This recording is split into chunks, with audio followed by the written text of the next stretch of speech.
Hola, ¿cómo están? Muy buenas noches, buenos días, buenas tardes, independientemente de la hora en que vean esta presentación. El día de hoy, el Instituto NIF presenta la séptima y última sesión del curso virtual especializado Tratamiento de las obligaciones, ingresos y correcciones bajo los requerimientos de las NIF. Tenemos ya en plataforma al expositor Jorge Luis Samaniego Gutarra, contador público, auditor de la Universidad Diego Portales de Santiago de Chile. Doctor Jorge, ¿cómo está? Muy buenas noches. Tiene usted el micrófono habilitado.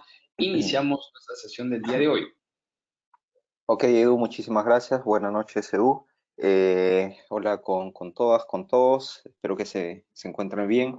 Y finalizamos este gran bloque, digamos, de la revisión de ciertas normativas relacionadas a obligaciones, a, a errores, a estimaciones, a provisiones, a ingresos que de una u otra forma nos ha permitido dar una actualización claramente en los temas que corresponden. Y decidí dejar justamente en este bloque de revisión de estas normativas la NIC 12, porque justamente se requiere un entendimiento y de una u otra forma una interacción en cuanto a los requerimientos que las otras normativas solicitan justamente frente para ver cuáles son los efectos relacionados al impuesto a la renta o al impuesto a las ganancias, como indica probablemente la normativa, pero en este caso voy a enfatizar lo que de una u otra forma trae un poco más de dolor de cabeza al equipo contable, que es la determinación de impuesto a la renta diferido. A modo, digamos, de anécdota, por decirlo de una u otra forma, justamente participé en un seminario en la cual uno de los expositores, y en el cual estoy de acuerdo, hizo mención que eh, aplicar la NIC 12 en lo que respecta al impuesto a la renta diferido tranquilamente se puede hacer en cualquiera de los países, porque las NIF o las IFRS son estándares globales y que de una u otra forma nos ha permitido tener esta gran interiorización de sus requerimientos y que de una u otra forma sabemos que a estas alturas muchos países lo vienen aplicando y que creo que justamente para la profesión ayuda bastante a poder movernos en distintos países y poder tranquilamente aplicar estas normas internacionales. Lo que sí, definitivamente, sabemos que en cada país los requerimientos tributarios en algunas ocasiones son bastante particulares, pero en aspectos generales son muy similares. Por lo tanto, si es que yo me muevo, digamos, a otro país, definitivamente puedo aplicar tranquilamente la NIC 12 en lo que respecta el impuesto a la renta diferido, porque ya, en teoría, los requerimientos financieros los tengo claros, los tengo aprendidos y sé cuáles son sus impactos en los estados financieros. Por ahí ciertas particularidades que pueden tener los criterios tributarios en el país definitivamente podría tener un soporte inicial, pero no debería llegar al punto de desconocer completamente cómo debería de determinar el impuesto a la renta diferido en el país en el cual yo esté. ¿De acuerdo? Entonces, dicho esto, lo que se busca en esta sesión, más allá de la revisión de los requerimientos, justamente es ver la practicidad de determinar y medir el impuesto a la renta diferido. La clave aquí es definitivamente mantener un adecuado control entre los saldos financieros y los saldos tributarios para que en su cálculo tenga obviamente el detalle, tenga la evidencia y de una u otra forma pueda identificar los movimientos de un periodo a otro que me genera el impuesto a la renta diferido. Porque de una u otra forma en la práctica lo que se sugiere justamente para ver el efecto en el periodo del impuesto a la renta diferido es hacerlo a través de importes acumulados, ya que por diferencia de lo determinado en el periodo que se está cerrando versus de lo que cerré el periodo anterior, definitivamente me está dando el efecto del periodo como diferencia. Dicho esto, Lo que vamos a revisar como parte del contenido es definiciones relevantes de la NIC 12, reconocimiento y medición, presentación y casos prácticos. Definitivamente tener claro ciertas definiciones nos va a ayudar a este entendimiento. Y como les había dicho en la penúltima sesión, estoy más que seguro que su dominio, digamos, que tienen cada uno de ustedes en lo que respecta a los requerimientos tributarios, van a ayudar justamente para poder interiorizar más los aspectos financieros a modo conceptual, ¿de acuerdo? Entonces, partimos, definiciones relevantes.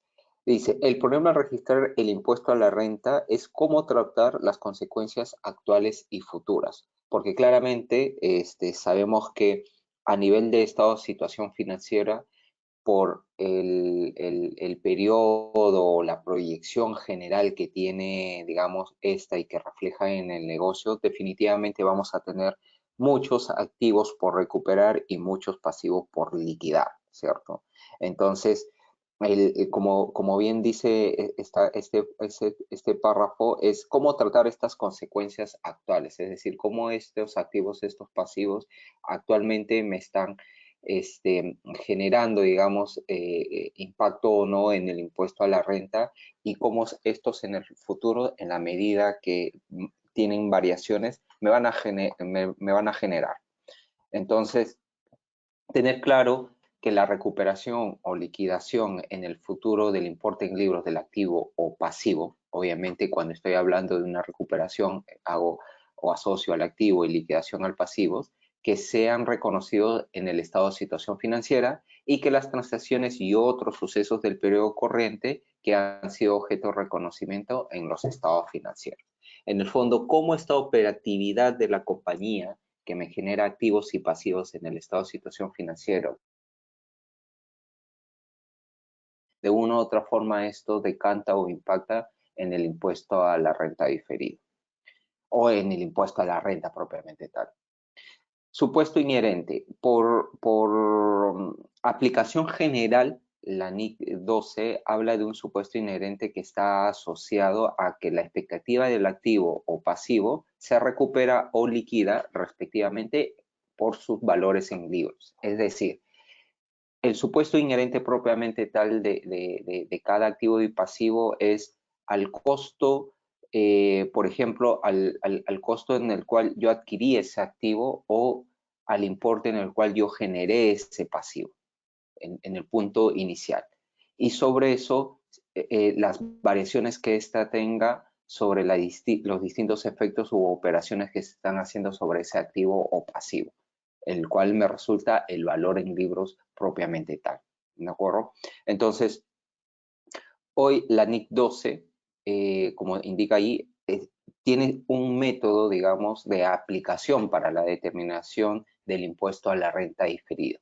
Y este es que exige el método del pasivo basado en el estado de situación financiera.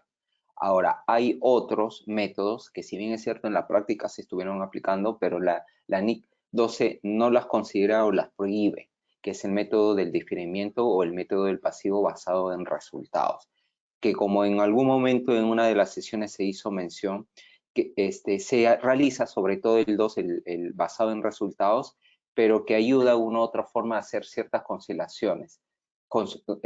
Conciliaciones que están sobre la base del método del pasivo basado en el estado de situación financiera. Es un punto de validación, puede ser válido, pero justamente para la presentación y elaboración del impuesto a la renta diferido, el que se considera es el que está basado en el estado de situación financiera. Ahora bien, en la práctica, aplicar, digamos, este método basado en el estado de situación financiera es mucho más fácil. Más fácil por el control que esta se tiene y sobre todo por la identificación práctica que nos ayuda a poder hacer una comparación entre el activo y pasivo a su valor financiero y entre el activo y pasivo al valor tributario.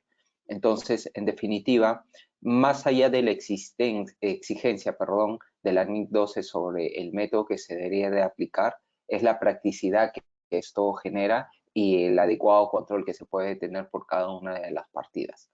En lo que llevo, digamos, de experiencia, creo que no me he topado con una compañía que haga el método del diferimiento para poder hacer esta determinación, pero sí he visto el método del pasivo basado en resultados. Pero básicamente, a raíz, digamos, de esta exigencia de la normativa, solo se elabora para efectos de conciliar o validar si efectivamente los saldos que he determinado del impuesto a la renta diferido bajo el método del pasivo basado en el estado de situación financiera o basado en el balance son los adecuados para obviamente contrarrestar este efecto propiamente tal que me genera. Bien, la NIC 12 aplica al tratamiento contable del impuesto a la renta, que es el impuesto derivado de los resultados financieros de una entidad. El impuesto incluye la parte corriente y la parte diferida. En la aplicación de las NIF había, digamos, no sé si desconocimiento, pero no había una consideración relacionada a qué eran los conceptos que componían el impuesto a la renta propiamente tal. Y se pensaba, antes de la aplicación o implementación de la IFRS, que el impuesto a la renta solo se asociaba a lo que se pagaba al fisco o estaba sobre la base de la declaración jurada. Pero producto, obviamente, de esta aplicación, salió el debe ser relacionado a la incorporación del impuesto a la renta diferida. En resumen, el activo, que es el recupero, genera, digamos, como parte del flujo de caja ingresos de beneficios económicos, un pasivo que se lleva a través de una compensación o una liquidación propiamente tal del pasivo. En flujo de cajas genera una salida de beneficios económicos. Entonces, la perspectiva que tenemos justamente ante un activo o un pasivo para poder determinar el impuesto a la renta es a través de un recupero del activo sobre la inversión, por ejemplo, que se está realizando por la adquisición de un tipo de activo, por ejemplo, la generación de un activo, y el pasivo, ya sea compensado si es que lo puedo realizar con un activo relacionado cumpliendo ciertos requisitos, o una liquidación a través del pago o una salida de efectivo propiamente tal.